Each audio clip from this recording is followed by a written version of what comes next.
Good morning, Sir Ted. Good morning po sa lahat po ng mga viewers at listeners po natin.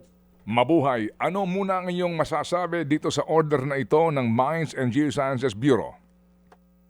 Ay naku po, laking pasasalamat po namin nung mabalitaan po namin kahapon na suspendido nga po itong exploration permit ni Google Corporation. Laking tuwa po namin. Dapat magrarally sana kami kahapon sa munisipyo pero tinigil na po namin. Hindi na po kami nagrally after the hearing dahil sa tuwa po ng mga tao. Ay nagpasalamat na lang po kami. At eto nga po, bukas kasi mayroong malawakang rally sa Kapitolyo. And we are preparing na mag-celebrate kami dahil ito po ay victory. It's a victory for all of us dito po sa Nueva Vizcaya, hindi lang po sa Dupax del Norte.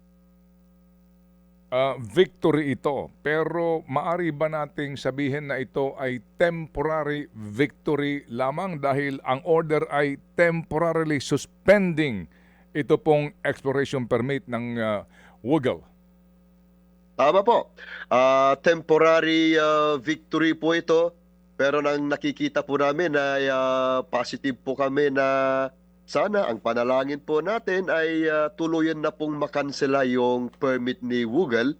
And with the persistent and consistent action of the people, yung patuloy po na pagbabarikada at pagkikipaglaban kontra sa mining po dito, ito po yung nakikita po namin na isa po sa malaking kadahilanan kung bakit sa ngayon po ay ang dami na pong nakakaalam dito sa issue ng mining dito sa Dupax del Norte. Umabot na po sa Senado, umabot na po sa Kongreso. Naandyan na po yung mga different churches, different bishops, pastors, and priests from different church denominations. Naandyan na po yung mga universities, mga estudyante na nakikisama po sa amin, nakikilahok po sa amin sa pakikipaglaban po dito. At natutuwa po kami dahil ito po ay umpisa po lamang at naniniwala po kami na ang magiging hangganan po nito ay yung pagkakansela po ng permit ni Google Corporation, Sir Ted. Yung DENR dyan sa Region 2 kahapon, tinatawagan nga namin, ang binabanggit ni Engineer Mario Ancheta ng MGB Region 2, wala pa silang natatanggap na official order.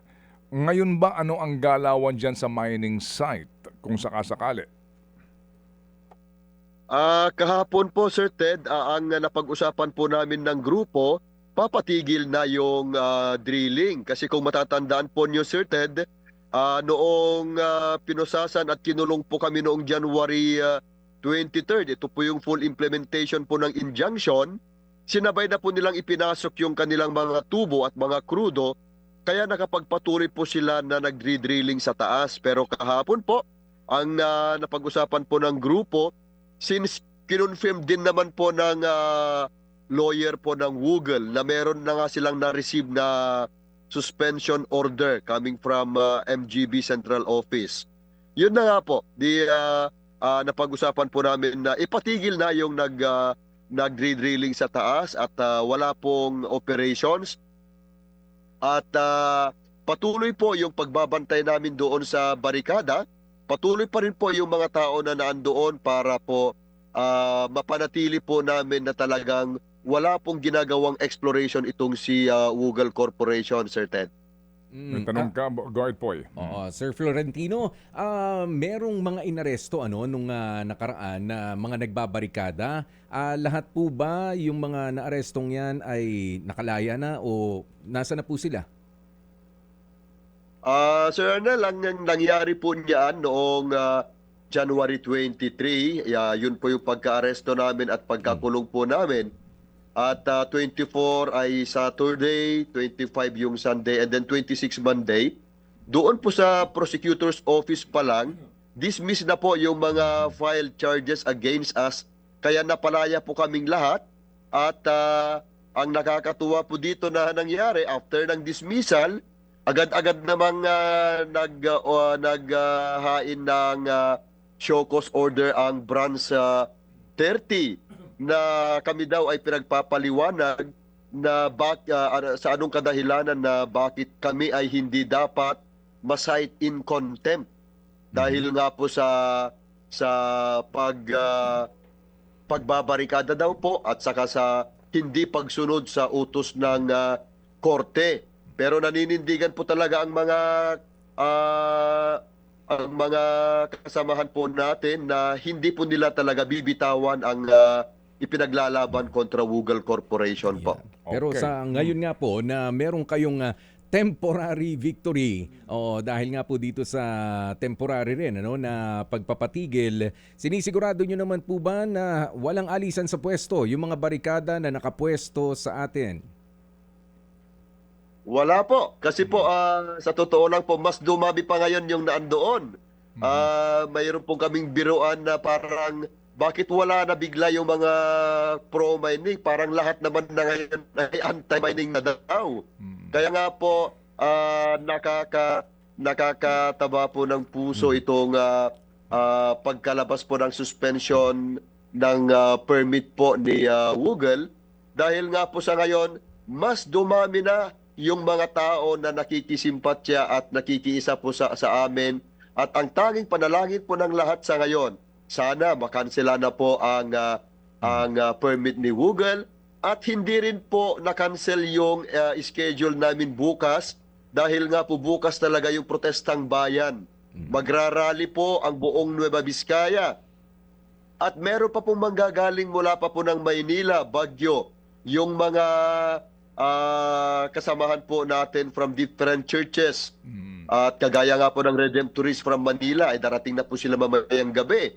At sila Congressman Ted Bagkilat ay darating din po. Marami po mga personalities ang darating bukas para ipakita po namin at ipanawagan po namin ang pagtutol po namin kay Google Corporation at sa lahat po ng mga mining explorations or operations dito po sa Nueva Vizcaya. Mag-uumpisa nga po ito ng isang banal na misa sa katedral sa oras po ng 8:30 a.m. and then magmamarcha po kaming lahat papunta doon sa Capitol.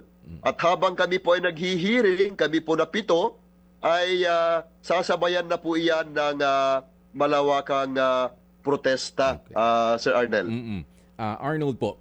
Ganito, Sir Florentino, may nabanggit ka kanina ng mga pro-mining pero para mga nawawala na sila ngayon. Sila ba yung mga tao na umaasa na magkakaroon sila ng kabuhayan kung sakasakaling ang matutuloy itong Google Corporation dyan sa inyong lugar? Sino po mga grupo yun? Yung mga nagtatrabaho po sa Google Corporation, naiintindihan din po namin sila. Hindi nga po magkakaparehas ang pangunawa. Pero ang kanilang ipinaglalaban ay yung pansamantala na sila ay mayroong trabaho, mayroon silang maipakain sa kanilang pamilya.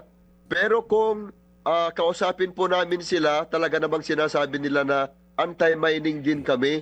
Kaya nga lang po, hindi naman na lahat ay nauunawaan yung ipinaglalaban natin na yung pangmatagalan po na epekto ng pagmimina, na kung hinayaan po natin yan na mayroong exploration, hahantong din po yan sa full blast operation or extraction and eventually masisira po ang ating kabuhayan, ang ating lugar. Opo. Kaya nga po sa ngayon ay natutuwa po kami dahil sila rin po ay nagsasabing kami rin po ay anti-mining.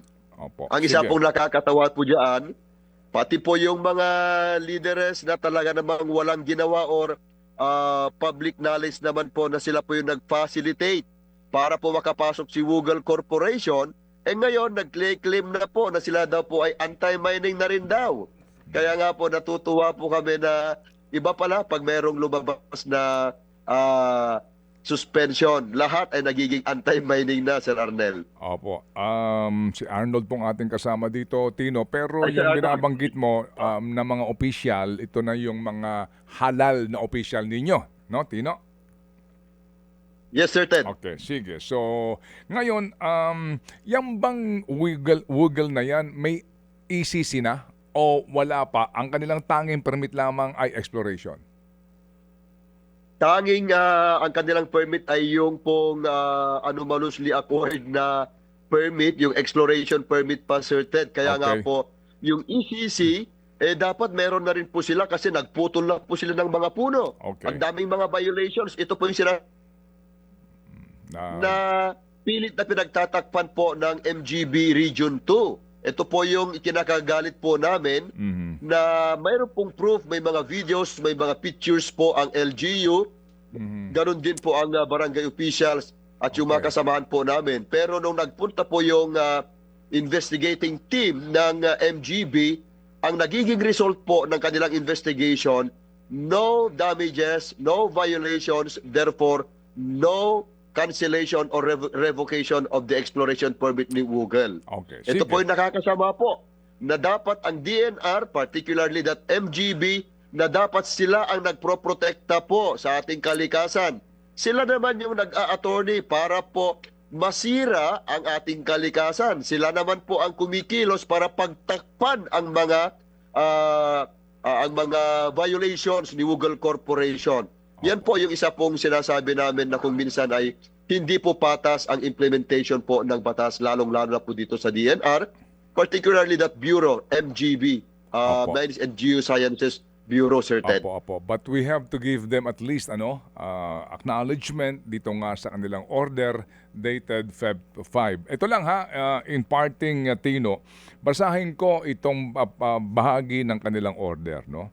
Sabi nga, temporarily suspends the exploration permit, all right, effective immediately. The suspension shall remain in force until such time that the force majeure conditions have ceased and normal access and safe operation conditions are restored, subject to evaluation and clearance by this office. So nangangahulugan nga na nagpapalamig lang sila. Okay, ang punto ko ngayon dito, Tino, the fact na obligado silang kumuha ng ECC eventually dito, malaking bagay nga yung negosasyon at yung dialogo sa stakeholders sa mga mamamayan na maapektuhan ng mining na ito. Kaya importante din na maging bukas ang MGB dito, transparent sila sa pagproseso ng ECC dahil obligado silang magpatawag ng pagdinig. Sa ngayon, Tino, wala pang tinatawag dito na dialogue o consultation para sa ECC, di ba?